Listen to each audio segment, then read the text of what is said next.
नमस्कार, आप देख रहे हैं आरटीवी न्यूज हिंदी। एक नजर अब तक की सुर्खियों पर। चंद्राबाबू नायडू ने आज बुधवार को चौथी बार आंध्र प्रदेश के मुख्यमंत्री के रूप में शपथ ली। विजयवाड़ा में हुए उनके शपथ ग्रहण समारोह में प्रधानमंत्री नरेंद्र मोदी, गृह मंत्री अमित शाह, परिवहन मंत्री नितिन गडकरी और रक्षा मंत्री राजनाथ सिंह शामिल हुए। नायडू के साथ जनसेना पार्टी के अध्यक्ष पवन कल्याण ने भी मंत्री पद की शपथ ली।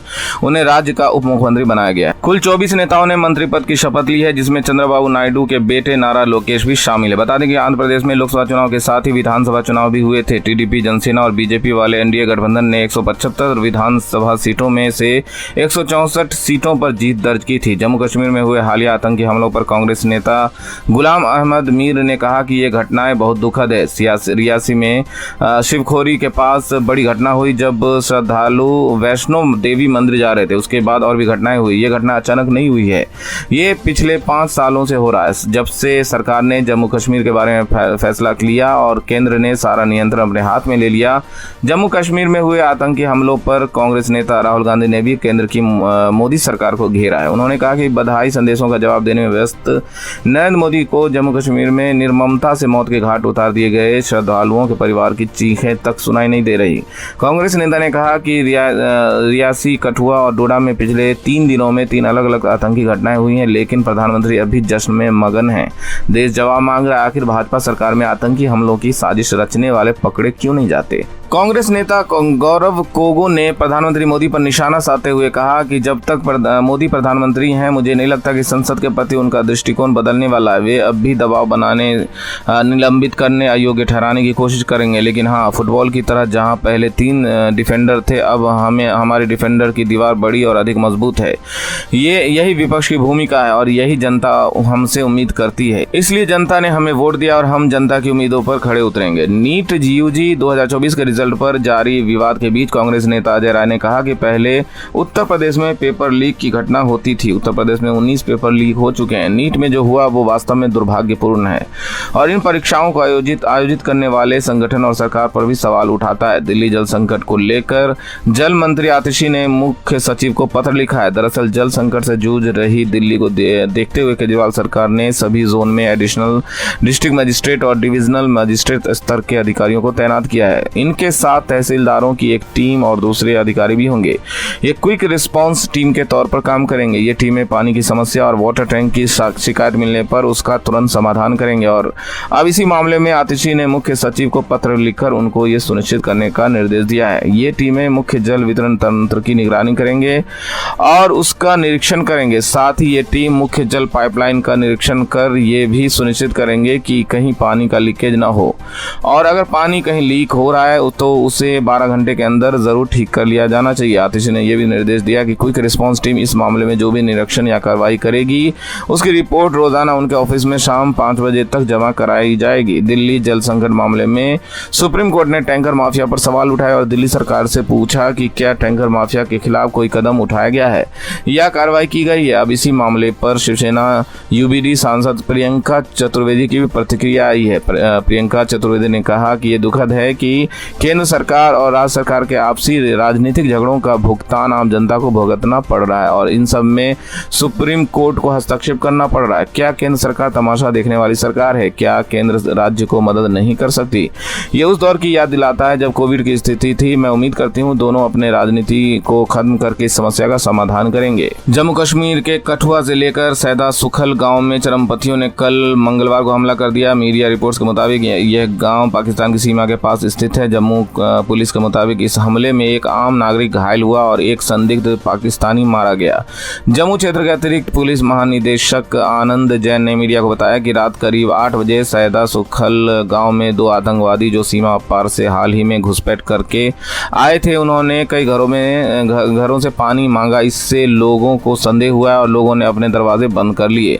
लोग डर गए थे। सूचना मिलते ही पुलिस अधिकारी और स्टेशन हाउस अधिकारी के नेतृत्व में एक पुलिस की टीम गाँव पहुंची। हुई। एडीजीपी ने बताया कि एक आतंकवादी ने ग्रेनेड फेंकने की कोशिश की और गोलीबारी में मारा गया, जबकि दूसरा आतंकवादी गांव में छिपा हुआ बताया जा रहा है, जिसके तलाशी अभियान जारी है। कठुआ जिले के अलावा वहीं एक अलग वाक में जम्मू के डोडा में सुरक्षा बलों और चरमपंथियों के बीच मुठभेड़ चल रही है। समाचार एजेंसी पीटीआई के अनुसार एडीजी पुलिस आनंद जैन ने बताया कि चरमपंथियों ने डोडा के छतरगाला इलाके में 4 राष्ट्रीय राइफल्स और पुलिस की संयुक्त चौकी पर फायरिंग की। इस घटना में अब तक किसी के मारे जाने की खबर नहीं है।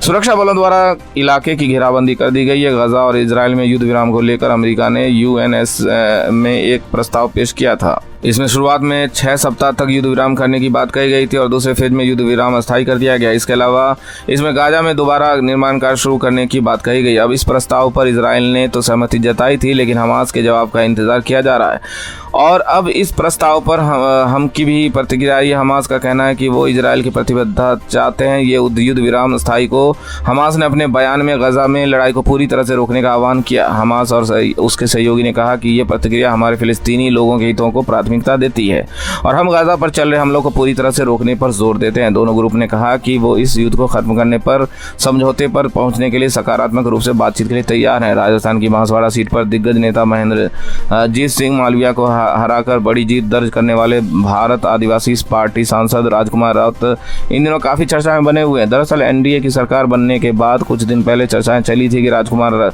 एनडीए में शामिल होने वाले हैं। हालांकि ये सिर्फ अटकलें लगाई जा रही थी, लेकिन अब एक बार फिर उन्हीं अटकलों ने जोर पकड़ लिया और ऐसा इसलिए क्योंकि राजकुमार राउत और उनकी पार्टी के विधायक कल मंगलवार को मुख्यमंत्री भजनलाल शर्मा से मिलने पहुंचे और इस मुलाकात की फोटो भी सोशल मीडिया पर जारी की गई। हालांकि आपको बता दें कि राजकुमार राउत से कई बार एनडीए में शामिल होने को लेकर सवाल पूछा गया, जिसमें वो कह चुके हैं कि वो स्वतंत्र ही काम करेंगे और फिलहाल इस मुलाकात की वजह बताई जा रही है कि वो सांसद बनने के बाद अपनी विधायकी से इस्तीफा देने के लिए विधानसभा अध्यक्ष वासुदेव देवनानी से मिले और इस्तीफा दिया। बीजेपी को उड़ीसा विधानसभा में मिली जीत के बाद अब राज्य में सरकार बनाने की कवायद तेज हो गई है। पार्टी द्वारा मोहन चरण मांझी को मुख्यमंत्री चुना गया। अब इस प्रतिक्रिया देते हुए उड़ीसा के मनोनीत मुख्यमंत्री मोहन चरण मांझी ने कहा कि 25 साल का संघर्ष रहा है। विधायक के रूप में कार्य करते करते आज सरकार में जगह मिली, इसके लिए मैं महाप्रभु जगन्नाथ और उड़ीसा की जनता का धन्यवाद करता हूं। मैं इस दायित्व को निश्चित रूप से निभाऊंगा। मैं गरीब परिवार से आता हूं। भाजपा की ऐसी विचारधारा है जो एक साधारण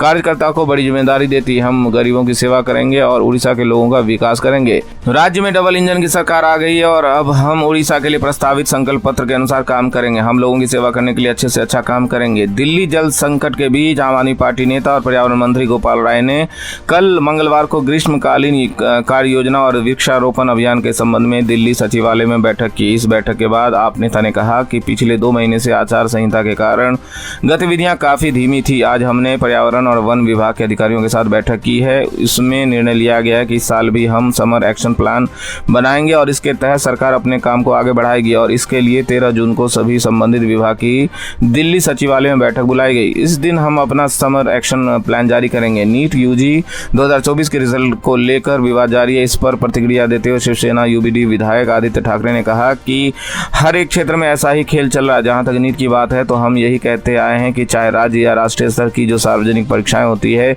उनके लिए कोई नियम होना चाहिए। जो पेपर लीक करते हैं उनके खिलाफ कोई कार्रवाई नहीं होती। हमारी मांग है कम से कम 10 साल की सजा होनी चाहिए। वहीं एनसीपी शरद पवार गुट की सांसद सुप्रिया सुले ने कहा कि जिस तरह से ये नीट परीक्षा में भ्रष्टाचार हुआ, मेरे ख्याल से एसआईटी की जांच का जो आदेश आया है वो जल्द से जल्द होना चाहिए।